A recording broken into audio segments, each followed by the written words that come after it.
नमस्कार, स्वागत है आपका।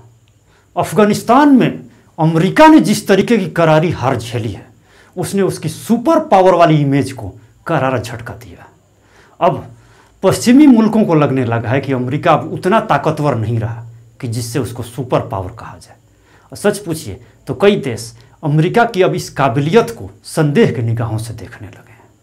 दरअसल अमेरिका पहले सुपर पावर हुआ करता था, लेकिन जब से वो करारी हार झेली है उसने अफगानिस्तान में, अब हर कोई ये कहने लगा कि अमेरिका अब दुनिया पर हुकूमत करने का जो जलवा हुआ करता था और लगता था कि उससे ताकतवर और उससे सुविधा संपन्न कोई देश है ही नहीं, और वो इमेज लगता है कि काफ़ी हद तक धूमिल हो चुकी है। इस मसले को ज़रा ठीक से समझना है तो हाल में दिए गए ब्रिटेन के रक्षा मंत्री के बयान पर गौर कीजिएगा। उन्होंने खुलकर कहा कि अब अमेरिका केवल बड़ी शक्ति है, लेकिन सुपर पावर तो कतई नहीं है। दरअसल उनसे पूछा गया था कि अफगानिस्तान से ब्रिटानी सैनिकों का निकलना क्या ब्रिटेन की शक्ति की सीमा को दिखाता, तो उन्होंने कबूल किया कि निश्चित तौर पर हम सुपर पावर नहीं हैं, मगर जो लोग सुपर पावर हैं वो लोग तो अपने बयानों पर टिक नहीं पाते और अपनी एक जगह अपने मसले, खास तौर पर एक फैसले पर तो टिक नहीं पाते। तो उन लोगों को अब सुपर पावर कैसे कहा जाए? तो निश्चित तौर पर वो ग्लोबल पावर नहीं है, वो केवल एक बड़ी शक्ति है। ये कहना है ब्रिटानी रक्षा मंत्री का। जाहिर सी बात है, निशाने पर लेने का मतलब क्या है इसको ज़रा समझना है तो समझिए कि क्यों आखिरकार सारे के सारे मित्र देश जो अमेरिका के यहाँ मिलकर नाटो के जरिए हमला कर रहे थे अफगानिस्तान में, अब सबके सब हार के बाद नाराज़ क्यों चल रहे हैं? तो दरअसल इमेज का नुकसान सिर्फ और सिर्फ अमेरिका का नहीं हुआ, नाटो के जरिए ये लोग भी तो थे। निश्चित तौर पर नुकसान तो इनकी भी इमेज का हुआ और इनको लगता है कि सबका जिम्मेदार अमेरिका है, क्योंकि अमेरिका अगर वहाँ टिका रहता और जंग जारी रहती तो कम से कम इमेज इनका भी खराब नहीं होता।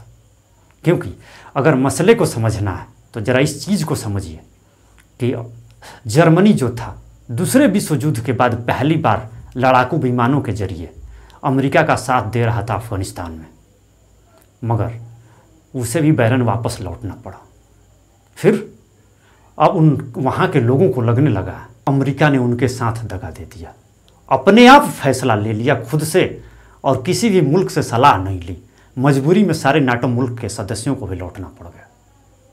तो इसको क्या माने कि अमेरिका फैसले तो खुद लेता, लेकिन सुपर पावर वाली इमेज बरकरार नहीं रख पाया। वो दादा वाली जो इमेज थी कि पूरी दुनिया के स्वामी हम ही हैं और जो चाहे वो फैसला ले सकते हैं, अब वो इमेज रही नहीं। तो फिर क्या करेगा अमेरिका?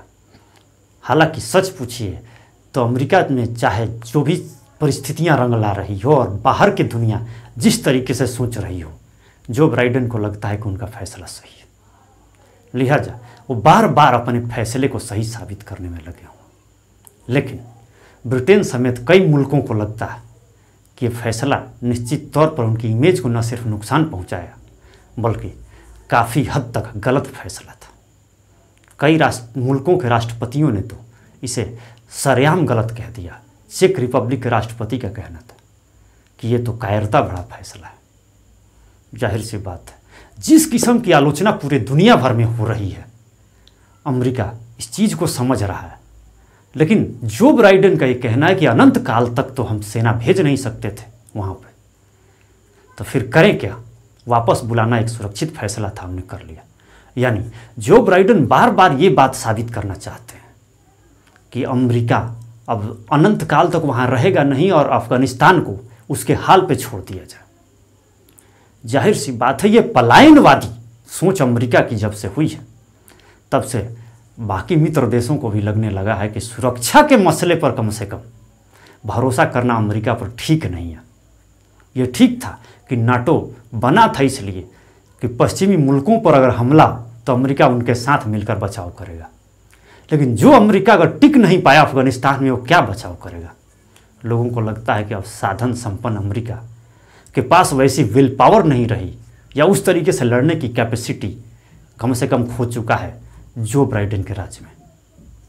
अब समझने की ज़रूरत है कि इतना साधन संपन्न होने के बावजूद अमेरिका अफगानिस्तान में हारा क्यों। तो इस मसले को गौर करने वाले जो भी एक्सपर्ट हैं उनकी जुबानी अगर समझना चाहें तो उनका मानना है कि दो बुनियादी अंतर थे तालिबान में और अमेरिकी सैनिकों में। तालिबान वहाँ के स्थानीय संस्कृति को समझता था, अमेरिका के पास ऐसी कोई समझ नहीं थी। अमेरिका जाकर सीधे तौर पर हमला तो कर दिया मगर वहाँ के लोगों को समझ नहीं पाया था। नतीजा ये हुआ कि वो ज़रूर शुरुआती दौर में तालिबान की सत्ता को हटाने में कामयाब रहा था, मगर नतीजा ये हुआ कि समय गुजरते ही जैसे ही वहाँ से वापस लौटा अमेरिका, एक बार फिर तालिबान सत्ता में। तालिबान के पास लोकल मामलों की जानकारी थी, लोगों के बारे में जानता था, इलाके के चप्पे चप्पे के बारे में जानकारी थी।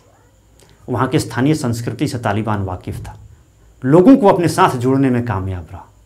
जबकि अमेरिका के साथ केवल यही थी कि वो विदेशी सैनिक के तौर पर यह प्रचारित करने में तालिबान कामयाब था कि वो विदेशी सैनिक हैं और उनको हटाना हमारी जिम्मेदारी है।